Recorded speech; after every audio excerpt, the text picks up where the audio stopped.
সুন্দর ডুমুর দেখেছো, বড় হলেও চকচকে ডুমুরটা।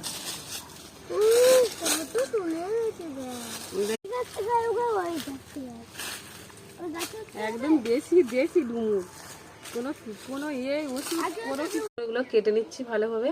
আর এর ভিতরে দানাগুলো আমি একটা চামচ দিয়ে কুড়ে নেবো। আগে কেটে নেবো খানিকটা, যতটা।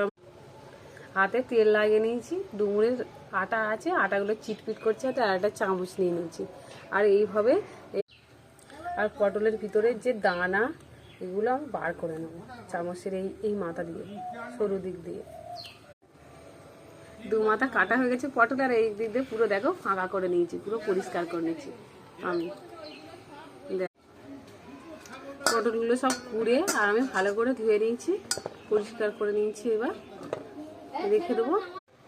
বলবো দেখো একটা কত বড় কুমড়ো নিয়েছি, এটা কেটে নেবো, নিয়ে আজকে দারুণ একটা রেসিপি পাবো নিচ্ছি। আর এখানে এইগুলো পেঁয়াজগুলো আমি কুড়ে নিচ্ছি।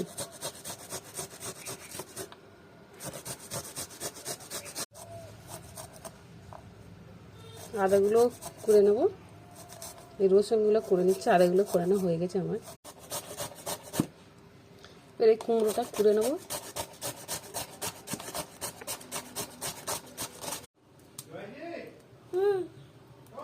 দিয়ে দেবো পেঁয়াজ।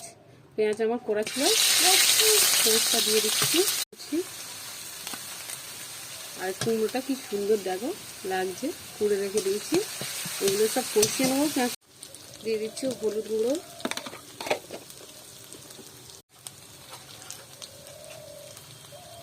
দিয়ে দিচ্ছি লঙ্কার গুঁড়ো, জিরে গুঁড়ো। এগুলো ভালো করে ভেজে নেবো একটু। স্বাদ মতো নুন,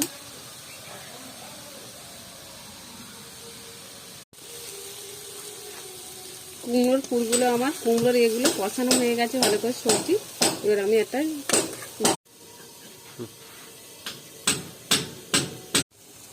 হাত দিয়ে পটলের ফুলগুলো আমি সব দিয়ে দিচ্ছি এইভাবে, ডুমুর আর কুমড়োর মিশ্রণ। এবার পটলগুলো আমি বেসনে মাখিয়ে এরমভাবে পটলের গায়ে লাগিয়ে নেব। দেখো জালটা আমি আস্তে আস্তে দিয়ে দিচ্ছি, মিডিয়াম লোয়ে। আর এগুলো ভেজে নেব আস্তে আস্তে।